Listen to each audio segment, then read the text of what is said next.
The wrong sentence shared with the wrong person can cost you your money, your job, or even your peace of mind. These are 5 things that I believe you should never share with just anyone. I'm 65 years old now, and I've learned a couple of these lessons the hard way. I don't want you to go through that kind of unnecessary pain. So let's jump in, and I'll share my list. The first one is this. Talking about your salary or your savings should be on a need-to-know basis.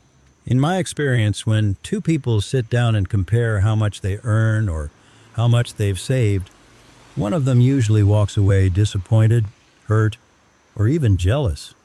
There's very little upside.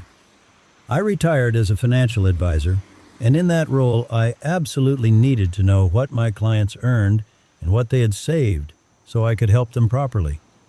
A mortgage broker needs that information, and a estate planning attorney needs it.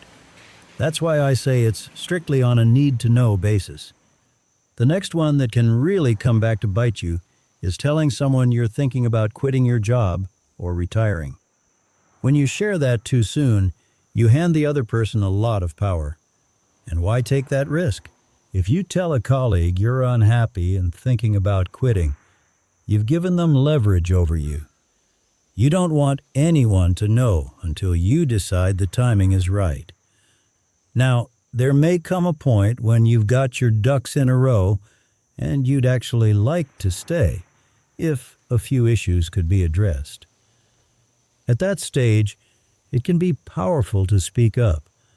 If it's the right time, sharing your concerns can help create changes that allow you to succeed, both for yourself and for the company. But casually mentioning that you plan to retire in 2 years or that you're thinking of quitting, that gives someone else control over your timeline. You should share when it's right for you. Take retirement, for example. If your organization knows you're planning to retire, they might say, "For planning purposes, how does the end of the year sound?" And you might agree without thinking it through. But when are bonuses paid out? In many companies, bonuses for the previous year are paid in January or February. You don't want to be nudged out before you receive what you've earned. Whether you're retiring or quitting, you want as much control over the timing as possible. The next lesson comes from my years working alongside attorneys. I'm not an attorney, but I've seen people grant power of attorney, usually to family members, trusting that person to act in their best interest. Sometimes that's absolutely necessary. If someone has a stroke or loses capacity, they need a trusted person to act on their behalf. But short of that kind of situation, handing someone that level of authority is serious business. It should never be done lightly. If you believe you need to grant power of attorney, sit down with your attorney. Your attorney. Even if a child says, "Mom, Dad, talk to my lawyer." No. You want someone who has a fiduciary duty to you. Just keep that on your radar. And for clarity, I'm not giving legal advice or financial advice here. Just sharing what I've seen over the decades. Okay, number 4. What you really think about your boss, or people you strongly dislike. That circle should be very small. If you're married, confiding in your spouse is one thing, but telling coworkers, even your kids, that can backfire. Imagine your boss comes over for dinner and a 10-year-old repeats something you said. Even a teenager or young adult may not have the discretion you need. Once those words get out, you can't pull them back.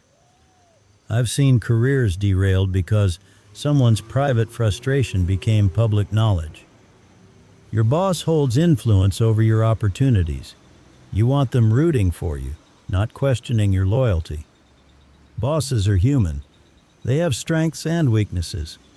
But sharing your harsh opinions usually has more downside than upside. And that brings me to number 5. There's also a bonus after this one. If you have a serious mental health condition, be very careful who you tell. When COVID first hit, I experienced anxiety for the first time in my life. I sought professional help, and I'm glad I did. I was fairly open about that. But if I had a long-term condition, not triggered by an obvious event, I would have thought carefully about who needed to know. I believe we should remove the stigma around mental health. That's important. Still, in the real world, sharing certain information can sometimes work against you. Particularly in competitive work environments, people may quietly question your reliability. It's not always fair, but it happens. I don't want to see that kind of disclosure limit your opportunities. Now for the bonus. Never share your passwords. Maybe with your spouse, perhaps with a trusted adult child. But even then, be cautious. Over the past couple of years, I've made it a priority to improve my digital security. I now use a reputable password manager.